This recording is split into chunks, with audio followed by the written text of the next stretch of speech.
तो welcome back to talk the universe. हम लोगों ने बेटा क्वेश्चन नंबर एक्सरसाइज नंबर 1.2 के क्वेश्चन नंबर 5 तक जो है क्वेश्चन कर लिए थे। तो आज हम लोग करेंगे क्वेश्चन नंबर 6 से।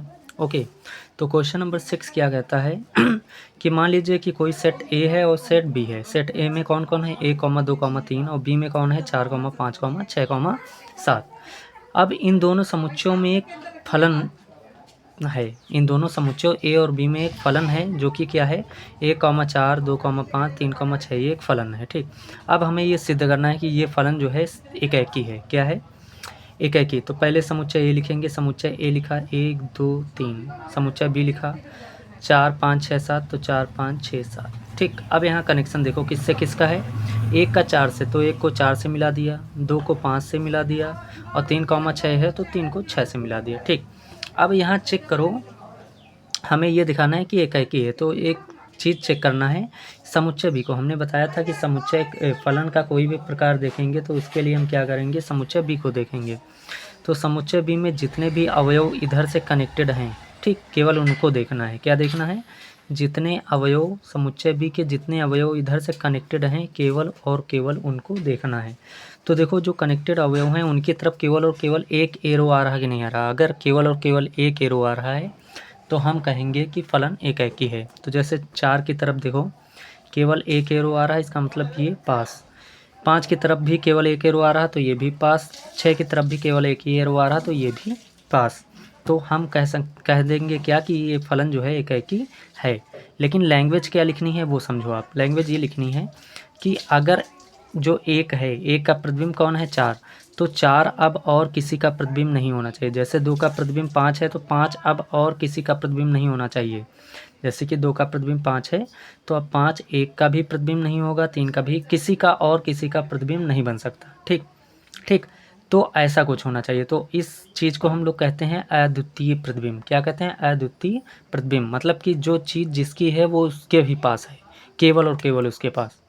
ठीक, जैसे कि हमने कहा कि कोई एक लड़का है, उसके पास एक बॉल है। ठीक, अब वो बॉल और किसी के पास नहीं है तो हम कहेंगे कि ये अद्वितीय चीज़ है इसकी, मतलब कि इसके अलावा और किसी के पास ये चीज़ नहीं है। ठीक, तो वही चीज़ है कि जैसे 1 का प्रतिबिंब 4 है तो 4 अब और किसी का नहीं है। 2 का प्रतिबिंब 5 है तो 5 अब और किसी का नहीं है। 3 का प्रतिबिंब 6 है तो 6 और किसी का नहीं। तो इसका मतलब ये है कि इनके सभी अवयवों के जो प्रतिबिंब है वो अद्वितीय प्रतिबिंब है। अद्वितीय प्रतिबिंब होंगे तो हम कहेंगे फलन क्या है, एकाकी है। तो लिख दिया समुच्चय के प्रत्येक अवयव, समुच्चय ए के प्रत्येक अवयव, प्रत्येक अवयव मतलब 1, 2, 3 सबके, ठीक, के लिए अद्वितीय प्रतिबिंब है। मतलब इनके जो प्रतिबिंब इधर बने हैं वो केवल और केवल मतलब कि उसी का प्रतिबिंब, मतलब कि इनके जो अवयव इनके जो अवयव हैं उनके जो प्रतिबिंब इधर बनेंगे वो केवल उसी का प्रतिबिंब होगा। जैसे कि 4 केवल एक का प्रतिबिंब है और किसी का नहीं होगा।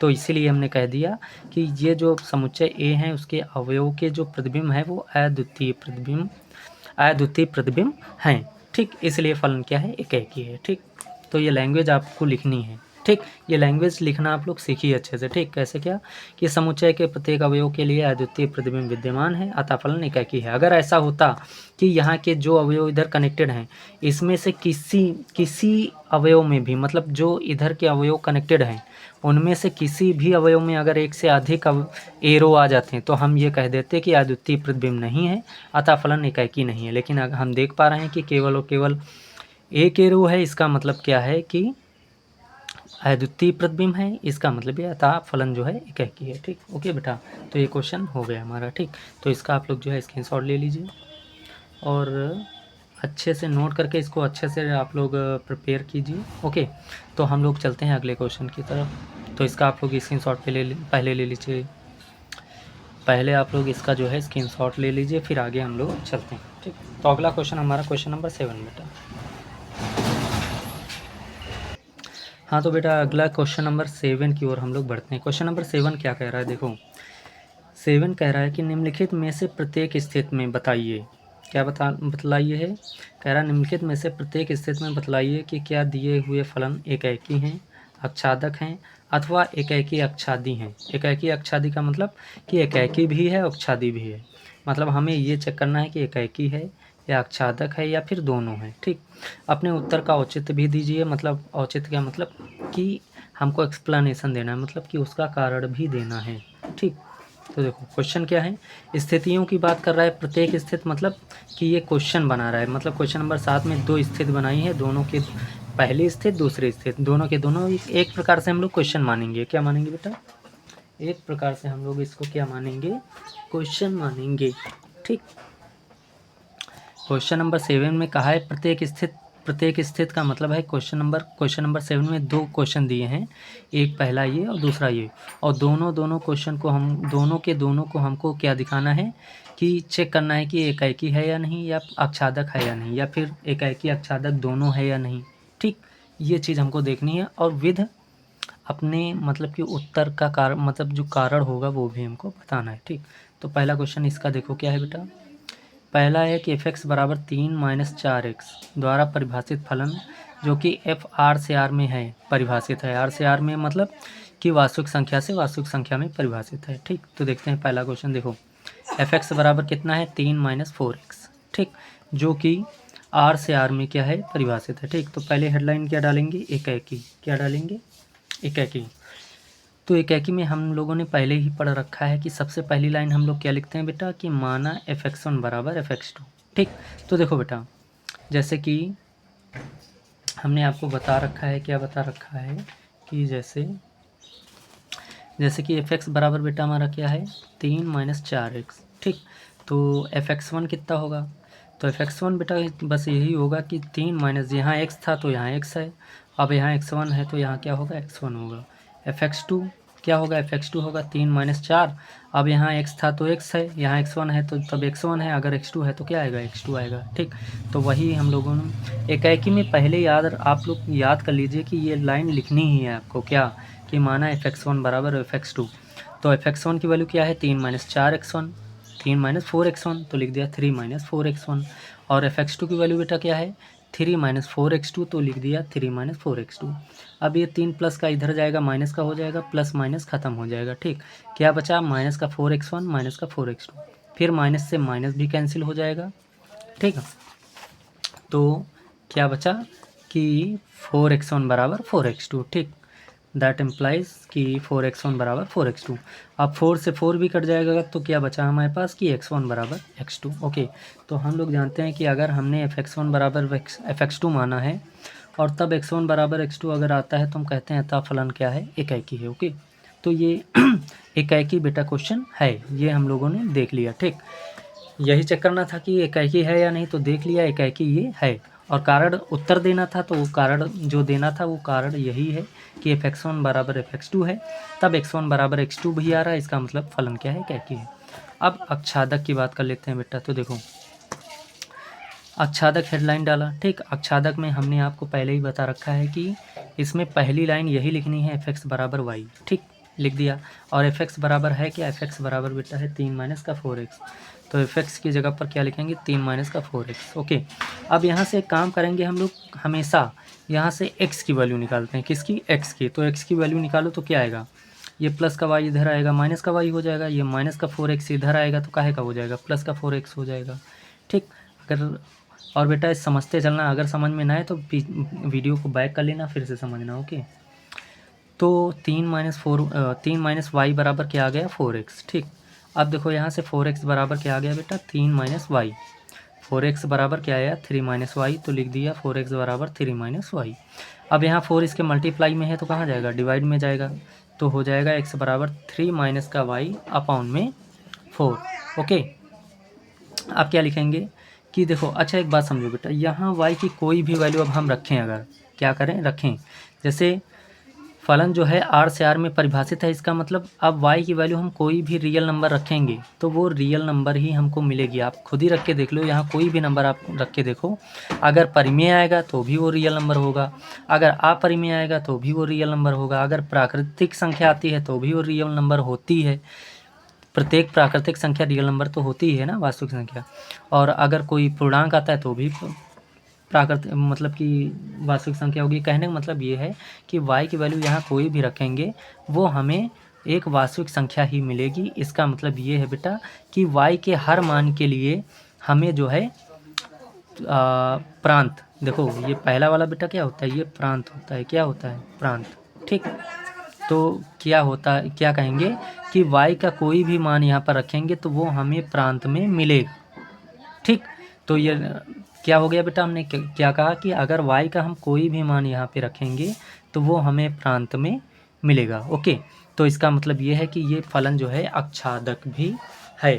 ठीक, ये फलन अक्षादक भी है। तो क्या लिखेंगे कि y के प्रत्येक मान के लिए प्रांत में पूर्व प्रतिबिंब विद्यमान है। प्रांत में पूर्व प्रतिबिंब ही होता है, बता रखा है हमने आपको, ये बात हमने बहुत ही अच्छे से आपको बता रखी है कि प्रांत में पूर्व प्रतिबिंब ही होता है।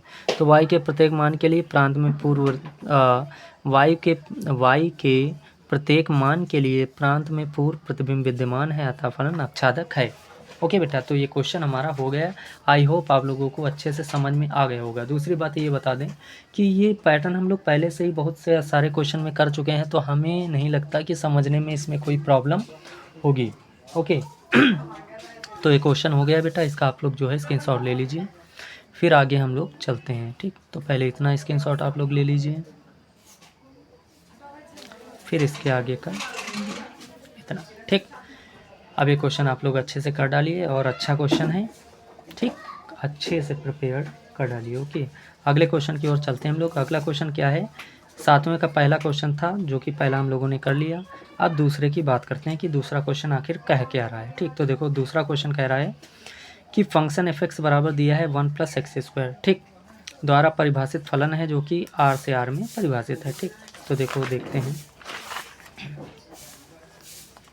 7वें का दूसरा। ठीक, तो फंक्शन दिया है f(x) बराबर 1 + x²। ठीक, तो f जो कि r से r में परिभाषित है, r से r का मतलब क्या है कि वास्तविक संख्या से वास्तविक संख्या। ठीक, अब देखो पहली चीज़ एकाकी दिखाना है, तो एकाकी लिख के लिए हम लोग क्या करेंगे कि एकाकी हेडलाइन डाला, और एकाकी में हमने आपको पहले ही बता रखा है कि इसमें हमेशा पहली लाइन हम लोग क्या करेंगे, माना f(x1) बराबर f(x2) लिखेंगे। ओके, तो लिख दिया f(x1) बराबर f(x2). ओके तो क्या लिखेंगे, पहले f(x1) बराबर f(x2) लिख दिया, f(x1) बराबर f(x2). देखो बेटा, अब अगर f(x1) की बात करें तो यहाँ देखो x था, तो यहाँ क्या था x, इसका मतलब अगर x1 रखेंगे तो जहाँ पर x है वहाँ क्या आ जाएगा x1, मतलब क्या बन जाएगा 1 + x1²। तो f(x1) बराबर क्या हो जाएगा 1 + x1²। ओके, और फिर f(x2) की बात करें तो जहाँ पर x है वहाँ पर क्या रख दिया x2, तो यहाँ x था तो क्या हो जाएगा x2 हो जाएगा। यहाँ देखो आप, जब यहाँ x था तो x था, यहाँ x1 रखा तो x1 हो गया, मतलब f(x1) बराबर 1 + x1² हो गया। और जब x2 रखा तो यहाँ पर x2² हो गया, तो मतलब f(x2) बराबर क्या हो गया 1 + x2²। ओके, तो अब f(x1) की जगह पर f(x1) की वैल्यू क्या है 1 + x1², 1 + x1² रख दिया। f(x2) की जगह पर f(x2) की वैल्यू क्या है 1 + x2², तो 1 + x2² रख दिया। 1 से 1 क्या हो गया, कैंसिल हो गया, तो हमें क्या मिला बेटा x1² बराबर x2²। ओके, अब स्क्वायर हटेगा, रूट लगेगा, और रूट के चूँकि स्क्वायर में है, देखो क्या होगा कि x1 से स्क्वायर हटा, इधर क्या लगेगा, रूट लगेगा, किस पर, x2 पर, तो x2 का क्या हो जाएगा, स्क्वायर हो जाएगा, हो गया। ठीक, अब चूँकि ये जो फलन है वो r से r में परिभाषित है, r मतलब वास्तविक संख्या, वास्तविक संख्या में बेटा प्लस की भी संख्याएं होती हैं, माइनस की भी संख्याएं होती हैं, इसका मतलब रूट के पहले यहाँ प्लस माइनस आएगा। ओके, और x2² क्या हो जाएगा, x1 बराबर प्लस माइनस x2, चूँकि ये स्क्वायर है इसका मतलब ये रूट के बाहर आ जाएगा, तो क्या आ गया x1 प्लस x सॉरी बेटा, क्या आ गया x1 बराबर प्लस माइनस का x2 आ गया। तो वही हमने यहाँ पर बेटा लिख दिया, क्या लिख दिया कि x1 बराबर प्लस माइनस का x2। ओके, तो अब हमने आपको पहले ही बता रखा है अगर x1 बराबर प्लस माइनस का x2 आता है तो इसका मतलब है कि x1 x2 के बराबर नहीं होगा। ये बात आप लोग बिल्कुल जो है याद कर लीजिए, लर्न कर लीजिए, क्या कि अगर x1 बराबर प्लस माइनस x2 आता है इसका मतलब कि x1 x2 के बराबर नहीं है, तो लिखेंगे x1 बराबर क्या है प्लस माइनस का x2, इसका मतलब x1 does not equal to x2, इसका मतलब अतः फलन एकाकी नहीं है। ये बात आप लोग याद रख लेना कि अगर प्लस माइनस x2 आता है तो x1 x2 के बराबर नहीं होता है। ठीक, तो एकाकी ये बेटा हो गया। अब अक्षादक की बात कर लेते हैं। तो अक्षादक में हमने पहले भी बता रखा है आपको कि f(x) बराबर y लिखना होता है। ठीक, अब f(x) है क्या, तो f(x) हमारा बेटा है 1 + x², तो f(x) की जगह पर क्या लिख देंगे 1 प्लस का एक्स स्क्वायर लिख देंगे, लिख दिया, बराबर क्या है वाई। तो ये प्लस का 1 इधर जाएगा, माइनस का हो जाएगा। अब स्क्वायर जैसे ही इधर आएगा तो रूट बन जाएगा, ठीक। अब अच्छा एक बात बताओ बेटा कि y की वैल्यू जब हम यहाँ पर 1 रखेंगे, क्या रखेंगे 1, तो अगर देखो बेटा ये क्या मिला हमको, y - 1 रूट के अंदर, ठीक। तो देखो बेटा अगर हमने y की वैल्यू 1 रखी तो 1 - 1 क्या हो जाएगा 0, और 0 रूट के बाहर आ जाएगा जो कि आएगा 0। तो ये तो एक वास्तविक संख्या होती है, ठीक। अगर हमने रूट के अंदर बेटा रखा 2 तो 2 - 1 करेंगे तो क्या आएगा 1, और 1 रूट के बाहर आ जाएगा तो 1, मतलब ये भी वास्तविक संख्या होती है। अगर हमने रखा बेटा यहाँ पर y की जगह पर 3 और 3 में 1 हमने घटाया तो क्या आएगा 2, और √2 आया, क्या आया 3 में घटाएंगे 2 आएगा रूट के अंदर, और √2 बेटा एक अपरिमेय संख्या है लेकिन ये एक वास्तविक संख्या होती है। तो कहने का मतलब ये है, ठीक।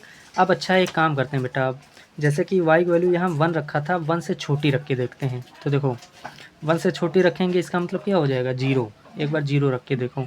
तो y की जगह पे क्या रख दिया 0, तो 0 रखा, यहाँ पर क्या है -1। तो ये बताओ बेटा 0 में अगर -1 घटेगा तो क्या आएगा -1। अब -1 रूट के बाहर तो निकलेगा नहीं, और दूसरी बात ये बताएं ये बेटा एक काल्पनिक संख्या है। अगर रूट के अंदर कोई माइनस की संख्या आती है तो वो एक क्या है काल्पनिक संख्या है, और काल्पनिक संख्या कभी भी वास्तविक नहीं हो सकती। तो ये बताओ बेटा ये हमने देखा कि अगर y की वैल्यू 1 या 1 से बड़ी आ रही तब तो वो वास्तविक संख्या दे रहा है। समझ रहे हैं आप लोग, कहने का मतलब ये है कि जब इसमें हम y की वैल्यू 1 या 1 से बड़ी रख रहे हैं तो इसका आउटकम जो आ रहा है वो एक वास्तविक संख्या है, लेकिन जैसे ही y की वैल्यू 1 से छोटी कर दिया तो हमें एक काल्पनिक संख्या मिली जो कि वास्तविक नहीं है। इसका मतलब हम कह सकते हैं कि y की प्रत्येक मान के लिए, क्या कह सकते हैं बेटा, y के प्रत्येक मान के लिए प्रांत में, जो कि f क्या था, f था r से r में परिभाषित, ये r पहला वाला क्या होता है प्रांत होता है। तो हम साफ साफ देख पा रहे हैं कि जब y की वैल्यू हमने बेटा 1 से छोटी रखी तो वो एक वास्तविक संख्या नहीं है, वास्तविक संख्या नहीं है, इसका मतलब इसमें नहीं मिलेगा, इसमें नहीं मिलेगा, इसका मतलब प्रांत में नहीं है। तो हम कहेंगे कि y के प्रत्येक मान के लिए प्रांत में पूर्व प्रतिबिंब, प्रांत में क्या होते हैं पूर्व प्रतिबिंब होते हैं। तो कहेंगे y के प्रत्येक मान के लिए प्रांत में पूर्व प्रतिबिंब विद्यमान नहीं है, ठीक। इसलिए यह फलन जो है आच्छादक नहीं है। तो ये बात, बाकी ये बात आपको लिखनी नहीं है, ये बात हमने आपको केवल समझाने के लिए लिखी है। अदरवाइज़ आप कहीं रफ में लिख सकते हैं ताकि आपका जो अंडरस्टैंडिंग है, क्वेश्चन को लेके अंडरस्टैंडिंग है, क्वेश्चन को लेके एक गहराई है, वो आपके अंदर एक बिल्ड होगी। बाकी इसको आपको एग्ज़ाम में ये चीज़ लिखनी नहीं है, ठीक। तो अब हम लोग क्या लिखेंगे बेटा, लिखेंगे कि y 1 से छोटा जब लेंगे, 1 से छोटा कर दिया, इसका मतलब क्या है 1 से छोटा मतलब कि 0 या 0 से छोटी संख्या है, जैसे कि y की वैल्यू 0 या -1 या -2 -3, मतलब 0 या 0 से छोटी जितनी भी संख्याएं लेंगे, ठीक। देखो क्या होता है, ये 0 होता है, ये 1 होता है, तो कह रहे हैं 1 से छोटी, 1 से छोटी का मतलब यहाँ से लेके इधर की जितनी भी संख्याएं, तो इधर कौन सी संख्याएं चलती है, इधर चलती हैं 0 -1, मतलब सारी की सारी मतलब कि इधर 1 से क्या होगा कि 1 से पहले सारी संख्या सारी क्या होती हैं 0, 0 के बाद सारी की सारी माइनस की संख्याएं होती हैं। और ये वैल्यू हम जब y की वैल्यू y की जगह पर, यहाँ y की जगह पर जैसे ही ये वैल्यू रखेंगे तो बेटा हमें वास्तविक संख्या नहीं, वो एक काल्पनिक संख्या मिलेगी। क्या मिलेगी, काल्पनिक संख्या, जो कि एक वास्तविक संख्या नहीं होती है। इसीलिए हमने कहा बेटा कि y का मान 1 से छोटा, ठीक, y का मान 1 से छोटा मतलब y <1, ठीक। तो y के मतलब कि 1 से सभी छोटे y के मान, ये कह सकते हैं हम, क्या कह सकते हैं बेटा कि y के प्रत्येक मान के लिए कह दो, या फिर y <1 मतलब y के 1 से छोटे मानों के लिए क्या लिख सकते हैं बेटा, ये हम पढ़ सकते हैं, क्या पढ़ सकते हैं कि y <1 पढ़ो, या फिर y के 1 से छोटे मानों के लिए प्रांत में पूर्व प्रतिबिंब विद्यमान नहीं है अतः फलन आच्छादक नहीं है, ठीक। और बहुत ही डिटेल में हमने ये बताई है बात बेटा कि ये कैसे क्या नहीं है, ठीक। जैसे ही हम इसकी वैल्यू 1 लेंगे तो हमें 0 से आगे बढ़े मतलब कि प्लस की संख्याएं मिलेंगी, प्लस की संख्याएं मिलेंगी। कहने का मतलब ये है कि जैसे ही हम y की वैल्यू 1 लेंगे तो हमें एक वास्तविक संख्या यहाँ पे मिलती है, लेकिन y की वैल्यू जैसे ही हम 1 से छोटी लेंगे तो हमें रूट के अंदर माइनस आने लगेगा, और माइनस रूट के अंदर माइनस की संख्याएं जो आती हैं रूट के अंदर माइनस की संख्याएं जब भी आती हैं तो वो एक वास्तविक संख्या नहीं होती है, बस इतनी सी बात है। ठीक, तो आप लोग, आई होप आप लोग समझ गए होंगे ये बात। तो अच्छे से इसका स्क्रीनशॉट ले लीजिए और इसको भी आप लोग जो है फेयर कॉपी में करके अपना अच्छे से प्रिपेयर कर लीजिए। ठीक, तो अगले क्वेश्चन की ओर हम लोग बढ़ते हैं। ठीक, तो इतना स्क्रीनशॉट ले लीजिए पहले, फिर, और ये 7वें का दूसरा क्वेश्चन था बेटा, फिर ये इतना स्क्रीनशॉट इतना ले लीजिए, इतना ले लिया ना। ठीक, अब इतना ले लीजिए इधर। तो आई होप बेटा आप लोगों ने स्क्रीनशॉट ले लिया होगा। तो अगले क्वेश्चन की ओर हम लोग अब बढ़ेंगे। ठीक, हाँ तो बेटा अगला क्वेश्चन नंबर, हम क्वेश्चन नंबर 9 देखते हैं। ठीक, अच्छा एक बात आपको बता दें कि हमने क्वेश्चन नंबर 7 करा दिया, तो उसके बाद कौन आएगा, क्वेश्चन नंबर 8 आएगा। लेकिन 8 वाला क्वेश्चन हम सबसे बाद को आपको बताएंगे। क्यों? क्योंकि क्वेश्चन नंबर 8 में कुछ खास बात है। ठीक, गजब का क्वेश्चन है यार, तो वो थोड़ा बाद में बताएंगे। ठीक, तो नवा क्वेश्चन देखते हैं। हाँ अच्छा, ये भी क्वेश्चन है, ये भी क्वेश्चन बहुत गजब का है। ठीक, तो पहली बात तो क्वेश्चन नंबर 9 लगाना, उसके बाद लिखना इम्पॉर्टेंट, बहुत तगड़े से। ठीक, अच्छा क्वेश्चन है। हाँ तो क्वेश्चन नंबर 9 में बेटा बेटा सॉरी बेटा बताया क्या गया है, ये बात समझिए आप लोग। देखो, मान लीजिए कि समस्त समस्त मतलब जो भी से याद आया बेटा, एक सॉन्ग है, जो भी कसमें खाई थी हमने, क्या है, जो भी कसमें खाई थी हमने, वादा किए थे जो मिलके, जीवन में लाया था मेरे सवेरा, क्या तुम्हें याद है, क्या तुम्हें याद है। हाँ भैया याद है हमको। चलो अच्छा क्वेश्चन की तरफ आते हैं हम लोग। देखो n क्या होता है, n होता है प्राकृतिक संख्याएं। क्या होती हैं? प्राकृतिक संख्याएं। ठीक, तो देखो इन्होंने कहा कि प्राकृतिक संख्या के किसी भी मान, मतलब प्राकृतिक संख्या में किसी भी नंबर को उठा लो, किसी भी संख्या को, तो वही चीज़ इन्होंने लिखा कि मान लीजिए कि समस्त n बिलोंग्स टू n। ठीक, कि प्राकृतिक संख्या के किसी भी संख्या के लिए एक फलन दिया गया है। फलन क्या दिया गया है? एफ एन बराबर, ये है बेटा n, ये क्या है, छोटू सा अपना छोटू सा क्या है, n है, स्मॉल n। एफ एन बराबर दिया गया है n+1/2। ठीक, ये वैल्यू तब, मतलब ये फलन, ये जो मान है तब काम करेगा जब n जो होगा, मतलब नंबर जो होगा एक विषम होगा। ठीक, और जब एफ एन बराबर ही दिया गया है n/2। देखो एफ एन बराबर n+1/2 दिया गया है जब n विषम होगा, और एफ एन भी बराबर n/2 दिया गया है। क्या दिया गया है बेटा? n/2, जब n क्या होगा, सम होगा। ठीक, तो कहने मतलब ये है, एफ एन बराबर n+1/2 यदि n विषम है, और n/2 यदि n सम है। ठीक, द्वारा परिभाषित एक क्या है, फलन है, जो कि n से n में परिभाषित है। ठीक, बतलाइए कि क्या फलन f जो है, ये जो फलन f है, ये एकेकी अक्षादी है। हमें इसे दिखाना है बेटा, मतलब बताना है कि ये फलन जो है एकेकी अक्षादी है या नहीं। एकेकी अक्षादी का मतलब बेटा कि ये एकेकी भी है, होना चाहिए, और अक्षादी भी होना चाहिए। तो हमें ये चेक करना है कि ये एकेकी अक्षादी दोनों है या नहीं। ठीक, आगे अपने उत्तर का औचित्य भी देना है, मतलब अपने उत्तर का कारण भी देना है कि अगर एकेकी है तो क्यों है, अगर नहीं है तो क्यों नहीं है, ये चीज़ें मतलब। ठीक, तो देखो पहले कुछ क्वेश्चन का एनालिसिस हम लोग कर लेते हैं। देखो जैसे कि बेटा ये जो फलन है वो n से n में परिभाषित है। n से n का मतलब कि इसमें n मतलब नेचुरल नंबर बेटा, प्राकृतिक संख्या। तो प्राकृतिक संख्या में कौन सी संख्याएं होती हैं? 1 2 3 4 5 6 कॉमा डैश डैश डैश ये होती हैं। इधर भी नेचुरल नंबर है, तो इसमें भी कौन कौन सी संख्याएं होंगी? 1 2 3 4 5 6 कॉमा डैश डैश डैश यही होंगी। ठीक, तो देखो एफ एन बराबर इन्होंने दो वैल्यू दी हैं, एक दी है n+1/2, तो लिखा एफ एन बराबर n+1/2 जब n क्या है, विषम है।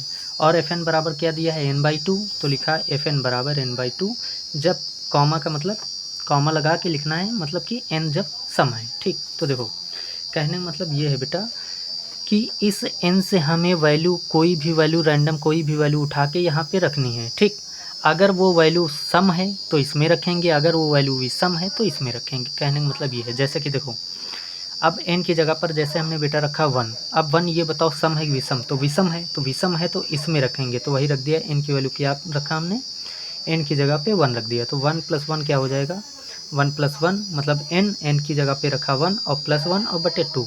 ठीक, तो क्या आ गया 1 + 1 2 आ गया और अपॉन में 2 2 2 कैंसिल होके क्या आ जाएगा 1 आ जाएगा। ठीक, अब देखो इनकी जगह पर 2 रखा तो 2 क्या है बेटा 2 एक सम है, अगर सम है तो क्या कहाँ रखेंगे सम वाले में रखेंगे। देखो जब 1 क्या था विषम था तो विषम वाले में रखा था, अब 2 सम है तो सम वाले में रखेंगे। तो देखो n की जगह पे क्या रखना है 2 रख दिया, 2/2 कट के क्या हो जाएगा बेटा 1 आ जाएगा। ठीक, अब जैसे कि बेटा 3 निकालना है, अब जहाँ पर n है वहाँ पे हमें क्या रखना है 3 रखना है, तो 3 क्या है 3 विषम है तो विषम वाले में हमने रखा। ठीक, तो n की जगह पे क्या रखेंगे 3 रखेंगे, 3 + 1 रख दिया, 3 + 1 क्या हो गया बेटा 4 होगा, अपॉन में 2 2 2 कैंसिल 2 2 जा 4 तो कितना आ गया 2 आ गया। ठीक, फिर देखो अब 4 की बात करते हैं, तो 4 बेटा क्या है 4 है सम, तो जब सम है तो इसको सम वाले में रखेंगे। सम क्या है n/2, n की जगह पे क्या रखेंगे 4 रखा, अपॉन में क्या है 2 तो 2 2 2 जा 4 तो ये क्या मिला हमको 2 मिला। ठीक, तो ऐसा कुछ सीन है इस क्वेश्चन का। ठीक, अब हम लोगों को चेक करना है एकाएकी, तो देखो बेटा हेडलाइन लगाएंगे एकाएकी, क्या लगाएंगे एकाएकी। ये सब आप लोग क्वेश्चन में जैसे एग्ज़ाम में आता है क्वेश्चन तो ये सब आप लोगों को करना है, याद रखना ये सब करना है तुमको। ठीक, अब देखो अगर एकाएकी की बात करें बेटा, हम किसकी बात करें एकाएकी, तो एकाएकी में हम गौर से बेटा अगर हम साफ साफ देखें तो देखो F1 बराबर कितना आया 1 आया, और F2 बराबर भी कितना आया 1 ही आया। गौर से देखना बेटा F1 बराबर भी 1 आया और F2 बराबर भी 1 आया, इसका मतलब हम कह सकते हैं क्या कि F1 F2 के बराबर है। क्या कह सकते हैं F1 F2 के बराबर है ना।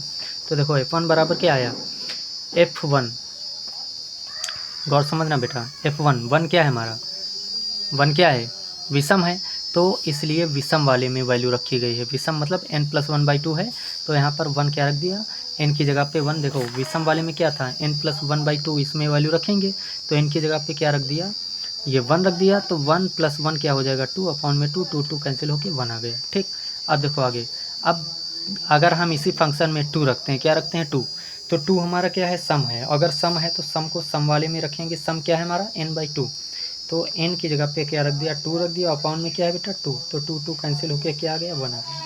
तो हम गौर से बेटा एक बात देख पा रहे हैं यहाँ पे कि हम ये देख पा रहे हैं कि F1 F2 दोनों की वैल्यू 1 है। क्या है 1, इसका मतलब F1 F2 के क्या है बराबर है, तो लिखेंगे चूँकि F1 बराबर F2। ठीक, लेकिन अब आप लोग ये बताओ क्या 1 2 के बराबर है, नहीं ना। हम लोगों को यही तो चेक करना होता था कि अगर F1 F2 के बराबर है मतलब Fx1 बराबर Fx2 तो x1 x2 भी बराबर होने चाहिए। मतलब अगर F1 बराबर F2 आ रहा तो F1 अगर मतलब कि F1 बराबर F2 अगर आ रहा है तो 1 और 2 भी बराबर होना चाहिए, लेकिन ऐसा प्रैक्टिकल संभव नहीं है। तो हम लिखेंगे बट 1 2 के कभी बराबर नहीं होता है, 1 डज नॉट इक्वल टू 2। ठीक, 1 कभी भी 2 के बराबर नहीं होगा, अतः फलन क्या होगा एकाकी नहीं है। ठीक, डज नॉट इक्वल लगाएंगे नहीं, मतलब अगर बराबर नहीं होगा तो वहाँ पर डज नॉट इक्वल लगाएंगे। ठीक, जहाँ पर बराबर नहीं होगा वहाँ पर क्या लगाएंगे डज नॉट इक्वल लगाएंगे, अतः फलन एकाकी नहीं है। तो आई होप बेटा आप लोग ये बात समझ गए होंगे। ठीक, अच्छा ये बात जो आपसे हमने कही है ये करने की, तो ये एग्ज़ाम में आपको करना नहीं है। ठीक,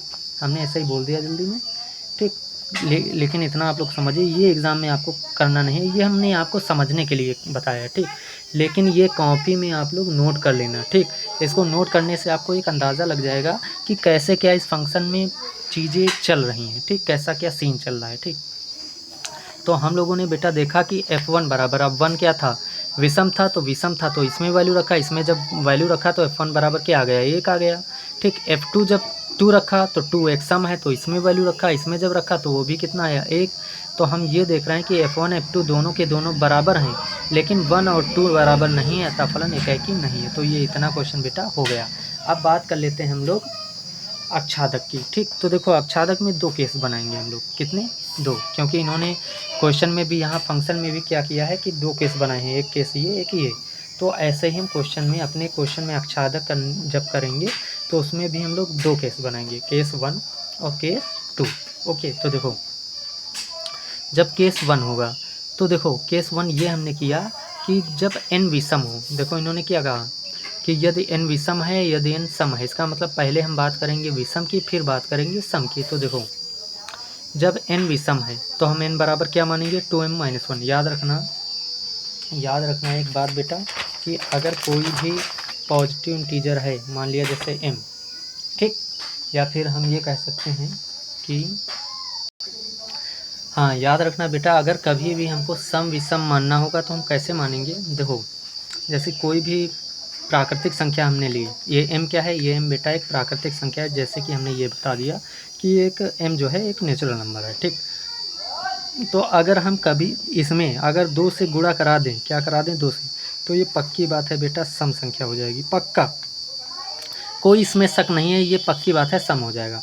अब इसमें से अगर हम एक जोड़ दें या एक घटा दें, क्या करें बेटा, एक जोड़ दें या फिर एक इसी में घटा दें, आप लोग समझना। देखो, अगर किसी प्राकृतिक संख्या में हम 2 से गुणा करा दें तो पक्की बात है सम बन जाएगा, और उस सम में अगर हम एक जोड़ दें तो क्या बन जाएगा, विषम, या फिर इसी सम में एक घटा दें तब भी क्या बन जाएगा, वो विषम। तो कहने का मतलब ये है कि प्राकृतिक संख्या, किसी भी प्राकृतिक संख्या में अगर हम 2 से मल्टीप्लाई करा दें तो वो सम बन जाती है, और उस संख्या में अगर एक जोड़ दें या एक घटा दें तो वो हमारी क्या बन जाती हैं, विषम बन जाती हैं। क्या बन जाती हैं, विषम। ठीक, तो इसी रूप में हम लोग इनको मानेंगे, हम लोग इसको न मान करके विषम वाला ये मानेंगे। ठीक, तो देखो, जैसे कि अब क्या था कि अक्षादक हमको करना है, अक्षादक में हमने बनाया बेटा केस 1 और केस 2। ठीक, तो देखो, माना n बराबर 2m-1 जब n क्या है, विषम है। ठीक, क्या है, जब n विषम है, तो हमने यही बताया कि 2m-1 क्या होता है बेटा, विषम होता है। ठीक, तो देखो क्या लिखा हमने कि माना n बराबर 2m-1 जब n क्या है, विषम है, और माना n बराबर 2m जब n क्या है, सम है। ठीक, क्योंकि अभी आपको हमने बता रखा है कि 2m सम होता है, इसलिए n को क्या माना, 2m, और 2m-1 भी सम होता है, इसलिए n को क्या माना, 2m-1। ओके, तो अब ये जो n की वैल्यू हैं, इन्हीं फंक्शन में हम लोग रख के देखेंगे। ठीक, तो देखो, जैसे कि n यहाँ पर क्या है बेटा, विषम है, क्या है, विषम, तो इसका मतलब ये जो वैल्यू है वो हम लोग कहाँ रखेंगे, इसमें रखेंगे, किसमें, विषम वाले में रखेंगे। ठीक, तो क्या है, n+1 है, तो इसकी n की जगह पर क्या रखेंगे, n की जगह पर रखेंगे 2m-1, तो वही देखो n की जगह पर रख दिया 2m-1 रख दिया। अब यहाँ +1 था तो यहाँ प्लस का देखो 1 रख दिया, तो देखो n की वैल्यू +1 अपॉन में 2 था, ये देखो अपॉन में क्या है, 2 है, अगर अपॉन में 2 है तो यहाँ भी अपॉन में क्या रखा, 2। ठीक, अब इसको कैलकुलेट करो। ठीक, अच्छा fn, ये देखो यहाँ पर जब fn था तो जब यहाँ n था तो यहाँ n था। ठीक, अब यहाँ पर हमने n की वैल्यू क्या रख दी, 2m-1, तो इसका मतलब यहाँ क्या हो जाएगा, 2m-1, और यहाँ भी n की जगह पर क्या हो जाएगा, 2m-1। अब देखो ब्रैकेट ओपन करो, ब्रैकेट ओपन करेंगे तो क्या आएगा, 2m-1, तो क्या आ गया, 2m-1। ओके, तो -1 + 1 ख़त्म हो गया, क्या बचा, 2m बचा, तो 2m अपॉन में क्या है, 2 से कैंसिल हो गया, क्या बचा, m, और m क्या है बेटा, m एक नेचुरल नंबर है, ये याद रखना आप लोग। ठीक, अब आगे बात कर लेते हैं सम वाले की। तो देखो, जब सम है, 2m क्या है, सम, तो इसको किस में रखेंगे, इसमें रखेंगे, इसमें, तो देखो जब यहाँ n है तो यहाँ n है, अगर यहाँ 2m रखेंगे तो यहाँ क्या आ जाएगा, 2m आ जाएगा, तो वही हमने किया कि जब यहाँ 2m है तो यहाँ क्या आ गया, 2m आ गया, अपॉन में क्या है, 2 है ही है, ये देखो अपॉन में क्या है, 2 है, तो अपॉन में 2 से 2 कैंसिल हो गया, क्या आ गया, m आ गया। तो अब हम गौर से देख पा रहे हैं कि m जो है हमारे क्या है, नेचुरल नंबर है। ठीक, तो हम एक बात यहाँ पर गौर से देख पा रहे हैं बेटा कि जब हम इसमें देखो फंक्शन क्या है, फंक्शन इन्होंने बता रखा है कि नेचुरल नंबर से नेचुरल नंबर में है ना, मतलब कि जो फलन है वो n से n में परिभाषित है। तो हमने एक बात बेटा ये देखी कि जब हम, जैसे कि ये पहला समुच्चय है, ये क्या है, ये पहला समुच्चय, ये दूसरा समुच्चय, तो पहला समुच्चय दूसरा समुच्चय, तो एक बात हमने देखी बेटा कि जब 2m-1 था तब भी पर प्रतिबिंब हमको क्या मिला बेटा, 2, देखो गौर से देखो बेटा, गौर से देखना, जब 2m-1 था तब भी पर इसका प्रतिबिंब हमको क्या मिला बेटा, m मिला, ये देखो क्या मिला, ये देखो m मिला, क्या मिला, m, और जब 2m हुआ, क्या हुआ, 2m, तो उसका भी प्रतिबिंब, ये क्या है बेटा, 2m है, 2m है, 2m हुआ तो इसका भी प्रतिबिंब हमको m मिला बेटा। कहने का मतलब है ये देखो 2m जब हमने रखा तो देखो 2m रखा तभी पर m मिला, और जब हमने 2m-1 रखा तभी पर हमको m मिला। तो कहने का मतलब ये है बेटा कि हम साफ साफ ये देख पा रहे हैं कि पहले वाले समुच्चय के हर दो अवयव का प्रतिबिंब कहीं ना कहीं एक है यहाँ पर। ठीक, समझ पा रहे हैं आप लोग हम क्या कर रहे हैं, ये कह सकते हैं बेटा हम कि इसमें जो दूसरा वाला समुच्चय है, कौन सा, दूसरा वाला समुच्चय, दूसरा मतलब n से n है। ठीक, तो दूसरा वाला समुच्चय जो होता है वो होता है क्या होता है बेटा, सहप्रांत। क्या होता है ये, सहप्रांत होता है। क्या होता है, याद रखना, ये दूसरा वाला समुच्चय हमारा सहप्रांत होता है। क्या होता है, सहप्रांत। तो हम ये कह सकते हैं कि सहप्रांत की हर वैल्यू के लिए, ठीक। अच्छा, अगर हम इसकी बात करें तो m के लिए 2m-1 क्या है, तो m के लिए 2m-1 पूर्व प्रतिबिंब है। क्या है, पूर्व प्रतिबिंब। और m के लिए ही 2m भी पूर्व प्रतिबिंब है। तो हम ये कह सकते हैं कि दूसरे वाले समुच्चय के हर अवयव के लिए, ठीक, दो दो पूर्व प्रतिबिंब हैं। क्या हैं, दो दो पूर्व प्रतिबिंब हैं। ये हम कह सकते हैं। क्या कह सकते हैं बेटा, कि सहप्रांत के हर वैल्यू के लिए दो दो पूर्व प्रतिबिंब हैं, ठीक। अच्छा, हमने एक बात ध्यान दिया आप लोगों ने, हमने ये कहा कि सहप्रांत के हर मान के लिए, हर मतलब कि इसका मतलब ये है कि इसमें जितने भी वैल्यू हैं सब इधर से कहीं ना कहीं कनेक्टेड हैं बेटा। क्या हैं, सब इधर कहीं ना कहीं क्या हैं, कनेक्टेड हैं। इसका मतलब ये पूरा का पूरा समुच्चय इधर कहीं ना कहीं कनेक्टेड है। और जब पूरा का पूरा समुच्चय कनेक्टेड होता है मतलब छा गया मतलब ये आच्छादक हो गया, ठीक। ओके बेटा, तो ये क्या हो गया, आच्छादक हो गया। ये बात समझ में आई आप लोगों को, ठीक। तो वही हम लोग क्या लिखेंगे यहाँ पर लिखेंगे कि सहप्रांत के प्रत्येक अवयव, सहप्रांत मतलब कि दूसरा वाला समुच्चय है, इसके प्रत्येक अवयव के लिए दो दो पूर्व प्रतिबिंब विद्यमान है। जैसे कि m उठाया तो m के लिए कितने प्रतिबिंब हैं, दो। इसी प्रकार इस समुच्चय का कोई भी अवयव उठाएंगे उसके लिए दो दो पूर्व प्रतिबिंब होंगे। तो हम लिखेंगे बेटा कि सहप्रांत के प्रत्येक अवयव के लिए प्रांत में, प्रांत मतलब पहला वाला समुच्चय, पहले वाले समुच्चय में आप खुद ही देख लो, जब सहप्रांत में हमने m उठाया तो m के लिए सहप्रांत मतलब सहप्रांत में हमने जब m उठाया तो प्रांत में m के लिए पूर्व प्रतिबिंब कितने हैं, सहप्रांत में जब हमने m उठाया तो प्रांत में पूर्व प्रतिबिंब कितने मिले, दो। इसका मतलब हर मान के लिए दो दो पूर्व प्रतिबिंब मिलेंगे। तो लिखेंगे सहप्रांत के प्रत्येक अवयव के लिए प्रांत में, प्रांत मतलब पहले वाले समुच्चय में दो दो पूर्व प्रतिबिंब विद्यमान है, अतः फलन आच्छादक है। ओके बेटा, बड़ा ही खूबसूरत क्वेश्चन है बेटा। तो इसको अच्छे से आप लोग करना। अगर समझ में नहीं आया है तो वीडियो को बैक कीजिए, ठीक, फिर से देखिए। डेफिनेटली जो है ये क्वेश्चन आपको डेफिनेटली समझ में आ जाएगा। ओके, फिर भी नहीं आता है तो फिर देखिए, अगर फिर भी ना आए तो आप लोग ये कमेंट कीजिए। तो आने वाले नेक्स्ट वीडियो में हम नेक्स्ट लेक्चर में इसका फिर से आपको अच्छे से और डिटेल्ड में आपको करके हम बताएंगे कैसे क्या इसमें चीज़ें चल रही हैं, ठीक।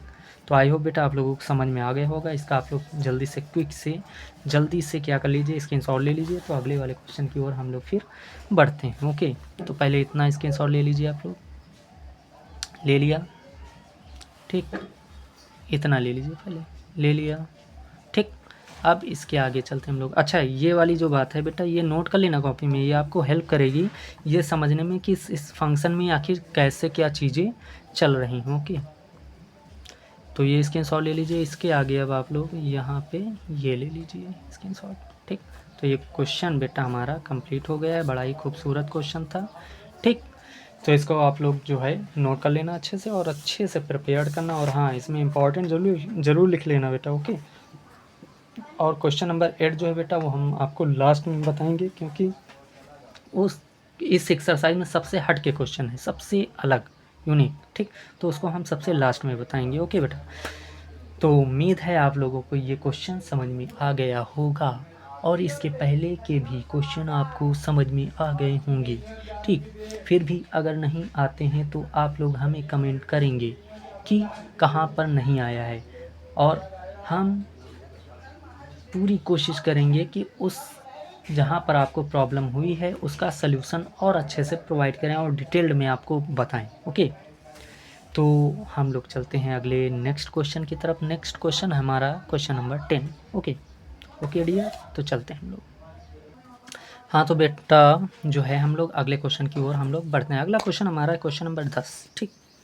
क्वेश्चन नंबर 10, इसको भी इंपॉर्टेंट बेटा लगा लेना, अच्छा क्वेश्चन है, ठीक। थोड़ा सा कैलकुलेशन ज़्यादा है इसमें, ठीक। तो देखो क्वेश्चन क्या है बेटा, क्वेश्चन में ये बताया गया है कि मान लीजिए कि दो समुच्चय हैं, एक ए है और एक बी है, ठीक।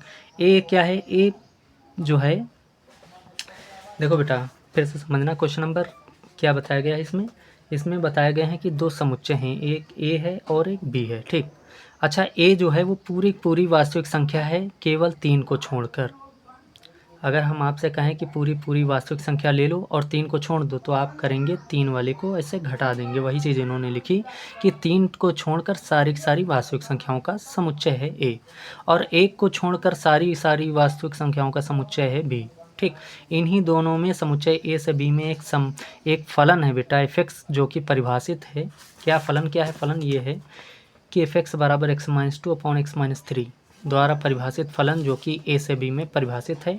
पर विचार कीजिए क्या फलन f जो है वो एकैकी तथा आच्छादक है या नहीं, ये चीज़ हमें देखनी है। और अपने उत्तर का औचित्य मतलब कारण भी देना है। कारण का मतलब वही बेटा जो एक्सप्लेनेशन हम लोग कर रहे हैं ना बार बार, f(x1) बराबर f(x2) तब x1 बराबर x2 है या नहीं, ऐसा कुछ ये चीज़ें। ठीक, तो देखो सॉल्यूशन की ओर हम लोग बढ़ते हैं। सॉल्यूशन, ठीक, हल क्या लिखा है बेटा? सॉल्यूशन। ठीक, सॉल्यूशन क्या है? ये लिखा है बेटा सॉल्यूशन। ओके, तो हम लोग बढ़ते हैं। f(x) बराबर कितना दिया है बेटा? f(x) बराबर दिया है x-2/x-3। ओके, तो देखो जब यहाँ x है तो यहाँ भैया x है। जब यहाँ x1 होगा तो यहाँ x1 हो जाएगा, बाकी सेम रहेगा। ओके, अब देखो जब यहाँ x2 होगा तो x2 रहेगा, बाकी सब सेम रहेगा। ओके, तो यहाँ देखो एकाकी, पहले हेडलाइन लगाएंगे एकाकी के लिए हम लोग बेटा क्या करते हैं? सबसे पहले माना f(x1) बराबर f(x2) करते हैं। ठीक, तो f(x1) बराबर क्या है हमारा? f(x1) बराबर है x1 - 2/x1 - 3, तो वही लिख दिया x1 - 2/x1 - 3। ठीक, फिर f(x2) बराबर क्या है? x2 - 2/x2 - 3, तो वो लिख दिया f(x2) बराबर x2 - 2/x2 - 3। समझ लेना बेटा ये कैसे क्या हमने निकाला है। ओके बेटा, तो अब देखो अब क्या करेंगे, ये अपॉन वाला इधर मल्टीप्लाई में इसके चला जाएगा, मतलब x1 - 2 है तो x2 - 3 इधर आ जाएगा। ठीक, और फिर x2 - 2 है तो x1 - 3 इधर गुणे में आ जाएगा, मतलब कि क्रॉस मल्टीप्लाई हो जाएगा। ये इसके मल्टीप्लाई में चला जाएगा, ये इसके मल्टीप्लाई में आ जाएगा। ठीक, अब यहाँ जनरली नॉर्मल क्या कर देंगे हम लोग? मल्टीप्लाई कर देंगे। तो देखो x1 का x2 से होगा तो x1 x2 हो जाएगा, x1 का 3 से करेंगे तो प्लस माइनस का 3x1 आ जाएगा, फिर माइनस प्लस का -2x2 हो जाएगा, और माइनस माइनस प्लस का 2×3 6 आ जाएगा। इधर भी मल्टीप्लाई कर लो, x2 का x1 से करेंगे तो x1 x2 आ जाएगा। ठीक, फिर x2 का 3 से करेंगे तो प्लस माइनस का 3x2 आ जाएगा। ठीक, अब -2, अब देखो x2 का सबसे मल्टीप्लाई कर दिया, अब 2 से करो तो देखो माइनस प्लस माइनस 2 का x1 से करेंगे 2x1 माइनस माइनस प्लस 2×3 6। अब ये प्लस का 6 इधर आएगा तो प्लस का 6 माइनस का, देखो गौर से समझो, ये प्लस का 6 इधर आएगा तो माइनस का 6 हो जाएगा, प्लस 6 माइनस 6 खत्म हो जाएगा। ठीक, x1 x2 ये प्लस का इधर आएगा, ये भी देखो x1 x2 बराबर इधर भी x1 x2 है, ये प्लस का जब इधर आएगा माइनस का हो जाएगा, प्लस माइनस ये भी क्या हो जाएगा? कैंसिल। तो ये भी हमने कर दिया कैंसिल। तो क्या बचा हमारे पास बेटा? हमारे पास बचा माइनस का 3x1। ठीक, क्या बचा? माइनस का 3x1। अब जो इधर x1 वाला है इधर ले आओ, तो माइनस का 2x1 है तो उधर आके 2x1 काहे का हो जाएगा? प्लस का हो जाएगा। अब ये देखो माइनस का 3x2 इधर, और इधर वाला x2 वाला इधर ले आओ तो माइनस का इधर आएगा तो प्लस का 2x2। कहने का मतलब ये है बेटा कि x1 वाले एक तरफ हमने कर लिए, x2 वाले एक तरफ कर लिए। ठीक, तो माइनस का 3x1, अब ये माइनस का इधर आएगा प्लस का हो जाएगा 3x2, अब ये माइनस का इधर आएगा प्लस का हो जाएगा। ठीक, अब यहाँ देखो माइनस प्लस घटेगा, 3 में से 2 गया, x1 आया, क्या आया? x1। बड़ा कौन है? 3 है तो 3 का चिन्ह माइनस आ गया। ठीक, बराबर में आओ, यहाँ भी सेम कंडीशन वही, माइनस प्लस घटेगा, 3 में से 2 गया 1, और क्या बचा? x2, और बड़े संख्या कौन है? 3 है तो 3 का चिन्ह माइनस, माइनस माइनस कैंसिल होके क्या हो गया बेटा? प्लस हो गए। तो क्या मिला हमको? x1 बराबर x2। क्या मिला हमको? x1 बराबर x2। ठीक, बाकी इम्प्लाइज दैट बेटा आप लोग चाहे लगाना चाहे न लगाना। ठीक, अच्छा लगता है थोड़ा कैसे लगाना है कि ये मतलब ये है तो ये हो जाएगा, फिर ये हो जाएगा, कहने का मतलब कि स्टेप बाय स्टेप चीज़ें चल रही, ऐसे लगा सकते हैं इम्प्लाइज। ठीक, हाँ, तो बेटा हमने क्या देखा? हमने ये देखा कि जब ये हमने किया तो हमारे पास लास्ट में क्या एट द एंड हमको रिज़ल्ट क्या मिला कि x1 बराबर x2। तो हमने ये बात पढ़ ही रखी है बेटा कि अगर f(x1) बराबर f(x2) है और तब x1 बराबर x2 आ जाता है, इसका मतलब अतः फलन क्या है? एकाकी है। ठीक, तो लिख देंगे अतः फलन एकाकी हो। कि बेटा आई होप आप लोगों को ये बात समझ में आ गई होगी। अब बात कर लेते हैं इसकी बेटा। देखो f(x) बराबर क्या है? y। ठीक, f(x) बराबर y। तो यहाँ से एक काम करते हैं कि हाँ, आच्छादक में हमको पता ही, पहले बेटा हम सबसे पहले यही लाइन लिखते हैं f(x) बराबर y। लिख दिया। अब देखो एफ एक्स की वैल्यू क्या है बेटा, x minus two upon x minus तीन, तो वही एफ एक्स की जगह पे हमने रख दिया x minus two upon x minus तीन बराबर वाई। ओके, इम्प्लाइज दैट, अब देखो क्या होगा कि एक्स माइनस टू और ये बटे वाला इधर वाई के गुणे में चला जाएगा। ठीक, वाई का अंदर मल्टीप्लाई करा दो तो क्या हो जाएगा, एक्स वाई हो जाएगा, इधर हो जाएगा माइनस और तीन वाई। ओके, अब एक काम ये करो कि एक्स वाला इधर लाओ, तो एक्स वाला प्लस का आएगा, काहे का हो जाएगा माइनस का, और माइनस का दो इधर ले जाओ तो प्लस का हो जाएगा, और माइनस का तीन वाई एज इट इज़ पड़ा रहेगा। ठीक, अब इसमें से एक्स कर लो कॉमन, जैसे ही एक्स कॉमन करेंगे तो यहाँ एक कुछ नहीं है तो क्या बचेगा, हाँ तो एक्स कॉमन करेंगे बेटा, क्या बचा, यहाँ जब एक्स कॉमन करेंगे यहाँ कुछ नहीं बचेगा तो वन बचेगा, माइनस और एक्स बाहर चला जाएगा, क्या बचेगा बाई, इधर क्या है टू माइनस का थ्री बाई। अब ये मल्टीप्लाई में कहाँ जाएगा, अपॉन में जाएगा। ठीक, तो कहने का मतलब ये होता है बेटा कि हमें जनरली अच्छादक दिखाने के लिए पहले क्या करना होता है, एफ एक्स बराबर वाई लिखना होता है, फिर उससे एक्स की वैल्यू निकालनी होती है। ठीक, इसके जितने भी पहले क्वेश्चन हैं उसमें एक्स का मान जब मतलब कि एक्स एफ एक्स बराबर वाई लिखते थे, फिर एफ एक्स की वैल्यू रखते थे और एफ एक्स की वैल्यू रखते थे। ठीक, फिर एक्स का जब मान निकालते थे वाई के पदों में। ठीक, तो थोड़ा सरल पड़ता था। इस क्वेश्चन में ये बात इम्पॉर्टेंट है बेटा कि इस क्वेश्चन में थोड़ा सा टफ पड़ा है हमको कि वाई कैसे एक्स कैसे निकाला जाएगा। ठीक ठीक, तो आप लोग याद रखना इसको कायदे से मतलब कि बहुत अच्छे से इसका रिवीजन करना। ठीक, कि कैसे क्या हमने एक्स की वैल्यू निकालनी है, बड़ी एक्स की वैल्यू कैसे क्या निकाली है। ठीक, बड़ी ही इंपॉर्टेंट बात है ये। ठीक, ओके बेटा, आई होप आप लोग ये बात समझ गए होंगे। ठीक, आपको अगर समझ में नहीं आया तो ये बैक करके वीडियो फिर से ये बात समझना कि कैसे हमने निकाली है ये। ठीक, तो अब गौर से आप लोग देखो बेटा कि यहाँ पर y की हम कोई भी वैल्यू रखेंगे तो x का मान हमको मिलेगा, मिलेगा कि नहीं मिलेगा, क्यों, क्योंकि फलन तो वैसे भी r से r में हमको परिभाषित दिया है, तीन एक छोड़कर बाकी तो r से r में ही है ना, तो इसका मतलब कि y का मान यहाँ कोई भी हम रखेंगे तो हमें x का मान मिलेगा। तो हम कह सकते हैं कि y के प्रत्येक मान के लिए प्रांत में पूर्व प्रतिबिंब विद्यमान है, अतः फलन आच्छादक है। ओके बेटा, तो ये भी क्वेश्चन हमारा हो गया है। ठीक, अच्छा बेटा इस क्वेश्चन में ख़ास बात आप लोगों को बता दें, आपकी सेल्फ जो अंडरस्टैंडिंग है, इंफॉर्मेशन है, वो आपकी बढ़ा दें। देखो जो ये समुच्चय में दिया था कि ए जो है r माइनस तीन है, तीन का मतलब कि तीन को छोड़ करके बाकी सब वास्तविक संख्याएं, और समुच्चय बी जो दिया था कि r में एक को छोड़ करके बाकी सब वास्तविक संख्याएं, तो ये आखिर ये तीन और एक को छोड़ा क्यों गया। ठीक, तो इसका कारण है बेटा क्या, सिंपल सी बात इतना समझ लो, ये पहला वाला होता है प्रांत, क्या होता है प्रांत। ठीक, अब एफ एक्स बराबर आप खुद ही गौर से देखो, एफ एक्स बराबर कितना दिया है, एक्स माइनस दो अपॉन एक्स माइनस तीन। कहने का मतलब ये होता है बेटा कि जैसे ए है, ये ए है और ये बी है, बाकी क्वेश्चन आपको समझा ही चुके हैं, बस छोटी छोटी बातें हैं वो बता रहे हैं। ठीक, ये ए है ये बी है, तो ए वाले में क्या होता है बेटा एक्स होता है, और वाई बी वाले को हम लोग क्या कहते हैं वाई से, मतलब कि ए में जितनी भी वैल्यू होती हैं उसको हम लोग किससे रिप्रेजेंट करते हैं, एक्स से, और बी में जितनी वैल्यू होती हैं उसको काहे से रिप्रेजेंट करते हैं, वाई से। ठीक, तो अब इतना आप समझ लो कि पहला वाला जो समुच्चय है वो एक्स है, मतलब कि पहले वाले समुच्चय में जितनी भी वैल्यू हैं वो एक्स की हैं, और दूसरे वाले समुच्चय में जितनी भी वैल्यू हैं वो वाई वाले की हैं। ठीक, तो ये आखिर ये आर में तीन हटा क्यों दिया गया, मतलब कहने का मतलब ये है कि आखिर ये आर में पहले वाले समुच्चय में तीन हटा क्यों दिया गया ना, तो तीन हटाने का सीधा और सीधा केवल और केवल सीधा एक ही मतलब है, यहाँ से आप यहाँ से समझिए, अपॉन में क्या लिखा है एक्स माइनस तीन। अच्छा ये बताओ बेटा, हमने मैथ में पढ़ रखा है कि अपॉन में जीरो नहीं होना चाहिए, क्या नहीं होना चाहिए, जीरो। तो फंक्शन एफ एक्स को देखिए क्या लिखा है, एक्स माइनस दो अपॉन एक्स माइनस तीन, और हमने पढ़ रखा है कि अपॉन में जीरो नहीं होना चाहिए। अगर जीरो नहीं होना चाहिए तो आप खुद ही समझो, अगर हमने पूरी की पूरी समुच्चय ए को आर से लिख दिया, काहे से आर से, तो आर में तीन भी तो होता है, अगर हमने यहाँ तीन रखा तो तीन माइनस तीन क्या हो जाएगा जीरो, और जीरो होने पर ये फंक्शन क्या हो जाएगा अनडिफाइन हो जाएगा बेटा, क्या हो जाएगा अनडिफाइन, और अनडिफाइन को हम पढ़ ही नहीं पाएंगे, और जब अनडिफाइन को हम डिफ़ाइन नहीं कर सकते हैं तो उस चीज़ को हम लोग हटा देते हैं, उसको हम लोग नहीं पढ़ते हैं, इसीलिए इन्होंने क्या किया आर में से इस तीन को हटा दिया।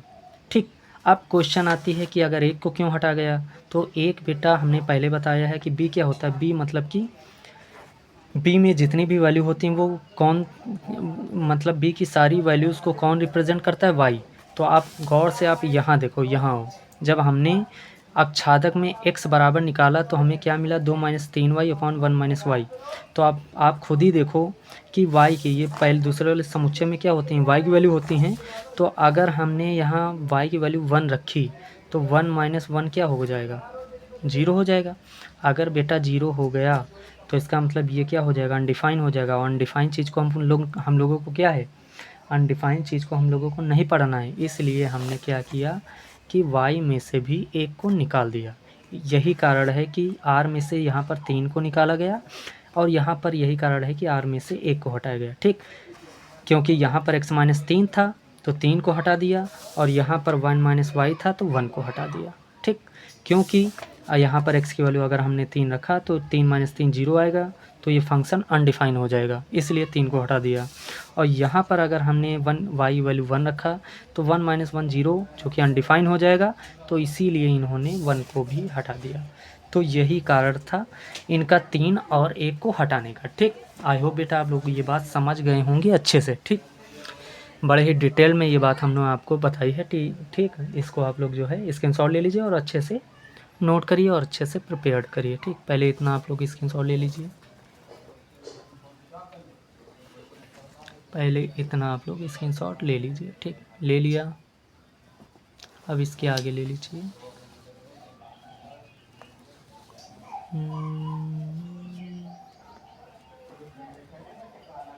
यहाँ से ले लीजिए। ठीक, ये आप लोगों को करना नहीं है। ले लिया बेटा, यहाँ से ले लीजिए और ये ले लीजिए। ठीक, और ये आपको करना नहीं। ठीक, तो आई होप कि आप लोग ये समझ पाए होंगे कि इस आर में से ये 3 क्यों हटाया गया और इस आर में से ये 1 क्यों हटाया गया। ठीक, तो हम लोग चलते हैं नेक्स्ट क्वेश्चन की तरफ। नेक्स्ट क्वेश्चन हमारा 11 है फिर 12 है। ठीक, अच्छा बात करते हैं 11-12 क्वेश्चन की। तो 11-12 हमारा ऑब्जेक्टिव क्वेश्चन है, तो इसको करने में ज़्यादा टाइम लगेगा नहीं क्योंकि ऑब्जेक्टिव क्वेश्चन है। तो हम रफली आपको बता दे रहे हैं, लेकिन आप लोग अपनी कॉपी में इसको प्रॉपर वे में जैसे हमने सारे क्वेश्चन कराए हैं वैसे करके करना। ठीक, तो बाकी हम ऐसे करा देते हैं रफली, मतलब क्योंकि ऑब्जेक्टिव हैं तो हमें टिक ही लगवाना पड़ता है। मतलब कि ऑब्जेक्टिव हैं अगर तो हमें टिक ही लगाना होता है, तो ज़्यादा कुछ करना नहीं होता, लेकिन आप लोग इसको प्रॉपर वे में ही करेंगे। ठीक, तो देखो क्वेश्चन क्या दिया है, 11 नंबर क्वेश्चन कि मान लीजिए कि एक फलन है जो कि r से r में परिभाषित है। फंक्शन क्या दिया गया है, x⁴ द्वारा परिभाषित सही उत्तर का चयन कीजिए। कि हमें ये देखना है कि जो फलन f(x) है वो एकैकी तथा अक्षादक है या फिर बहुअक्षादक है या फिर एकैकी है किंतु अक्षादक नहीं, या फिर ना तो एकैकी है ना तो अक्षादक है, ये देखना है। ठीक, तो देखो पहली बार फंक्शन क्या दिया है, f(x) बराबर x⁴। ठीक, तो हम क्या करेंगे, सोल्यूशन पहले एकैकी देखेंगे। क्या देखेंगे, एकैकी। तो देखो एकैकी में हम लोग क्या करते थे कि माना f(x1) बराबर f(x2), यही मानते थे ना। तो देखो जब यहाँ x है तो यहाँ x⁴ है, अगर यहाँ x1 रखेंगे तो x1⁴ बनेगा। इसका मतलब क्या बनेगा, x1⁴। ठीक, इम्प्लाइज दैट बराबर इधर x2 है तो x2⁴ बन जाएगा। ओके, तो ये अब आप लोग ये बताओ कि हमने यहाँ 4 हटाएंगे तो क्या लगेगा, कहीं ना कहीं यहाँ रूट ही आएगा। क्या आएगा, क्या आएगा बेटा, इसको बेटा ये ट्रेडिशनल वे में ऐसे ना करके हम लोग डायरेक्ट नंबर में कर लें, ज़्यादा अच्छा रहेगा। देखो कैसे, देखो अच्छा ये बताओ f(x) बराबर क्या है बेटा, देखो आप लोग f(x) बराबर क्या है, x⁴ है। ठीक, अब देखो फंक्शन जो दिया गया है वो कहाँ से कहाँ तक दिया गया है, r से r में। किस में दिया गया है, r से r में। इसका मतलब यहाँ पर हम कोई भी वैल्यू ले सकते हैं, प्लस की भी माइनस की भी, परिमेय और अपरिमेय कोई भी संख्या ले सकते हैं। ठीक, जैसे हमने यहाँ बेटा रखा x की वैल्यू -2, क्या रखा, -2, तो सॉरी बेटा +2 रख लो, +2 अगर रखा तो यहाँ पर x की देखो जब यहाँ x था तो यहाँ क्या था, x⁴। अगर यहाँ हमने 2 रखा है तो क्या बनेगा, 2⁴ मतलब कि 16। 2⁴ का मतलब ये बेटा 2 को 4 बार लिख के गुणा, तो 2 दूना 4, 4 दूनी 8, 8 दूनी 16, तो कितना आ गया, 16। फिर अब यहाँ पर एक काम करते हैं, जैसे प्लस का 2 रखा है एक बार माइनस का 2 रख के देख लेते हैं। जब हम लोग यहाँ माइनस का 2 रखेंगे तो क्या आएगा, -2 पावर 4, पावर क्या है, पावर 4 है, और पावर 4 एक सम संख्या है। क्या है, देखो अगर घात सम है तो ये माइनस प्लस हो जाएगा ना, तो ये प्लस का क्या आ जाएगा, 2 की पावर 4 मतलब 16 ही आएगा। तो कहने का मतलब ये है बेटा कि हम साफ साफ ये एक चीज़ ये देख पा रहे हैं कि F2 और F-2 दोनों दोनों बराबर आ रहे हैं। देखो 16 16 आ रहे हैं ना, तो लिखेंगे चूँकि F2 बराबर F2 बराबर क्या लिखेंगे, F2 बराबर F-2। बट अब ये बताओ क्या कोई भी संख्या कभी भी माइनस की संख्या के बराबर हो सकती है? धनात्मक संख्या है ये, ऋणात्मक, तो धनात्मक संख्या ऋणात्मक के कभी बराबर नहीं हो सकती। ये ना समझना ये 2 है तो ये भी 2 है, ये प्लस का 2 है और ये माइनस का 2 है। अगर F2 बराबर F-2 है तो 2 और -2 को भी बराबर होना चाहिए, लेकिन ये बराबर नहीं होते हैं क्योंकि ये धनात्मक संख्या ये ऋणात्मक संख्या है, तो ये बराबर नहीं होते हैं। इसका मतलब फलन जो है एकाएकी नहीं है, एकाएकी नहीं है। ओके बेटा, ओके बेटा, तो फलन एकाएकी नहीं है। अब आच्छादक चेक कर लेते हैं, आच्छादक कैसे होता है। ठीक, तो देखो अच्छा बेटा एक बात समझो कि पहला समुच्चय क्या है ऐसे और दूसरा समुच्चय क्या है यूँ है, ठीक, या फिर अलग कहीं पर करके आपको दिखा देते हैं। जैसे देखो पहला समुच्चय ये है और दूसरा समुच्चय ये है, और इन्होंने बता रखा है कि R से R में परिभाषित है, इसका मतलब ये भी R है और ये भी R है। यहाँ पर भी माइनस की संख्याएं हैं और जीरो भी है, प्लस की भी संख्याएं हैं, सब संख्याएं हैं, डैड डैश डैड डैश। इधर भी -3 -2 -1 0 1 2 3 डैड डैश डैड डैश, ऐसी कुछ वैल्यू। कहने का मतलब ये है बेटा जो फलन दिया गया है वो R से R में परिभाषित है, और R में कौन सी संख्याएं होती हैं आपको बता ही रखा है। ठीक, अच्छा एक बात बताओ बेटा, जो फलन दिया गया है वो f(x) बराबर क्या दिया गया है, x⁴। इसका मतलब क्या है बेटा कि यहाँ पर हम x की कोई भी वैल्यू डालेंगे, ठीक, कोई भी वैल्यू, मतलब अगर हमने यहाँ पर बेटा अगर प्लस का 2 डाला तो भी वो प्लस की मिलेगी, अगर माइनस का डाला तो भी वो प्लस की मिलेगी। इसका मतलब ये है कि इस फंक्शन में हम कोई भी वैल्यू डालेंगे तो वो हमें पॉजिटिव वैल्यू ही मिलेगी। कौन सी मिलेगी, पॉजिटिव वैल्यू। तो अब ये बताओ अगर हम इस फंक्शन में मतलब कि इस फंक्शन में यहाँ की कोई भी वैल्यू उठा के रखेंगे तो वो हमेशा क्या देगी, पॉजिटिव वैल्यू। पॉजिटिव मतलब 0 से बड़ी संख्याएं। तो अब ये बताओ ये बेचारी ये संख्याएं जो बची वो कहाँ जाएंगी, आखिर वो कहीं कनेक्ट ही नहीं हो पाएंगी। जब ये कनेक्ट नहीं हो पाएंगी इसका मतलब क्या है कि ये आच्छादक नहीं है। ओके बेटा, तो ये आप लोग ऐसे समझ सकते हैं। ठीक, जैसे कि हमने ये कहा कि देखो यहाँ पर निगेटिव नंबर भी होंगे, क्यों, क्योंकि ये R है, ये भी R है और ये फलन परिभाषित है, और जीरो भी होगा और पॉजिटिव नंबर भी होंगे। तो कहने का मतलब ये है कि फंक्शन जो दिया गया है उसमें पावर है 4 और 4 होती है सम संख्या। इसका मतलब यहाँ कोई भी संख्या हम डालेंगे, चाहे माइनस की डालें, चाहे प्लस की डालें, चाहे जीरो डालें, वो हमेशा हमको पॉजिटिव नंबर ही देगा। इसका मतलब ये है बेटा, इसका मतलब ये है कि निगेटिव नंबर फिर कहाँ जाएंगे, ये तो कहीं इधर कनेक्ट हो नहीं पाएंगे, और जब ये इधर कनेक्ट नहीं हो पाएंगे तो हम कह सकते हैं कि ये आच्छादक नहीं है। ठीक, तो इसका मतलब कौन सा ऑप्शन बेटा सही हुआ हमारा कि ना तो एकाएकी है ना तो आच्छादक है। तो इसका मतलब ऑप्शन नंबर 3 हमारा जो है वो सही। ओके, तो आई होप बेटा ये क्वेश्चन भी आप लोग अच्छे से समझ गए होंगे।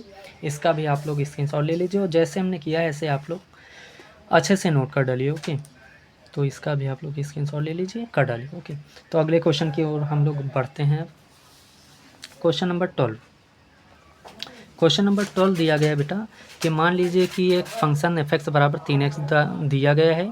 ठीक, क्या दिया गया है कि मान लीजिए कि f(x) बराबर 3x द्वारा परिभाषित फलन जो कि R से R में है परिभाषित है, मतलब ठीक, सही उत्तर चुनिए। मतलब कि फलन एकाएकी आच्छादक है या फिर बहुआच्छादक है या फिर एकाएकी परंतु आच्छादक नहीं, या फिर ना तो एकाएकी ना तो आच्छादक, सेम पिछले की तरीके है। ठीक, अब देखो वहाँ फंक्शन कुछ और था, यहाँ फंक्शन कुछ और है, बस इतना फ़र्क है। तो देखो एकाएकी चेक करेंगे। एकाएकी के लिए हम लोग क्या लिखते हैं, माना f(x1) बराबर f(x2). तो देखो f(x) बराबर है क्या बेटा, f(x) बराबर 3x है। इसका मतलब जब यहाँ x था तो यहाँ x है, मतलब कि जब यहाँ x है तो यहाँ 3x है। अगर यहाँ x1 होगा तो 3x1 होगा, अगर यहाँ x2 होगा तो 3x2 होगा। तो कहने का मतलब ये है बेटा कि अगर f(x1) है तो 3x1 आ जाएगा, f(x2) है तो 3x2 आ जाएगा। 3 3 कैंसिल हो गया, तो क्या लिखेंगे, माना fx1 बराबर fx2, fx1 आ गया 3x1 इम्प्लाइज दैट कि 3x1 बराबर 3x2, 3 3 कैंसिल हो गया, इम्प्लाइज दैट क्या आ गया हमारे पास, x1 बराबर x2। तो हमने ना जानते हैं कि अगर fx1 बराबर fx2 है बेटा, और तब अगर x1 x2 बराबर आ जाता है तो इसका मतलब अतः फलन एक ही है। ठीक, आगे आओ, अक्षादक की बात कर लेते हैं। तो अक्षादक में पहले ही हम सबसे पहले हम लोग लिखते हैं बेटा कि fx बराबर y, और fx बराबर है क्या, तो fx बराबर 3x है, तो fx की जगह पर क्या लिखेंगे, 3x लिख दिया, बराबर क्या है y, तो 3 गुणे में इधर कहाँ जाएगा, अपॉन में जाएगा। तो कहने का मतलब ये है बेटा, यहाँ पर y की कोई भी वैल्यू डालेंगे तो हमें x का मान मिलेगा। क्यों, क्योंकि जो फलन है वो r से r में परिभाषित है।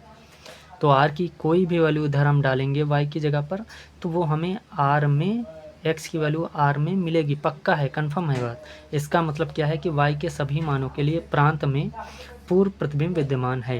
प्रांत क्या होता है, प्रांत आपको बता रखा है पहला वाला समुच्चय। ठीक, तो y के प्रत्येक मान के लिए प्रांत में पूर्व प्रतिबिंब विद्यमान है, अतः फलन आच्छादक है। क्या है, आच्छादक है।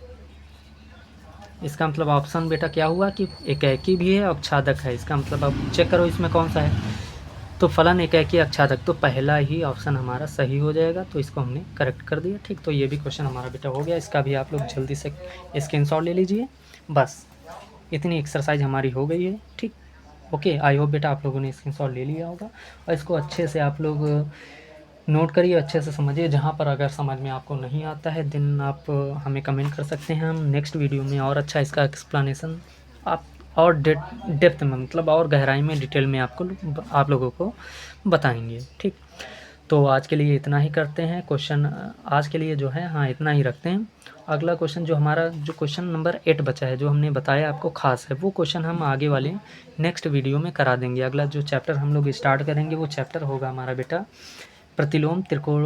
कौन सा स्टार्ट कर दें, हाँ मतलब जो नेक्स्ट हम चैप्टर कराएंगे या तो प्रतिलोम त्रिकोणमिति कराएंगे, इन्वर्स ट्रिग्नोमेट्रिक फंक्शंस कराएंगे, या फिर आपको हम आव्यूह कराएंगे। तो जो भी कराएंगे तो जैसे ही स्टार्ट करेंगे तो उसमें हम पहले ना जो आपका ये जो इस एक्सरसाइज में क्वेश्चन नंबर 8 छूटा है वो हम आपको करा देंगे, उसके बाद वो चैप्टर उसी में स्टार्ट कर देंगे। ओके बेटा, तो आई होप आपको इतना समझ में आ गया होगा, और अच्छे से आप लोग इसका रिवीजन कीजिए, अच्छे से नोट कीजिए, बार बार लगाइए, और अच्छे से।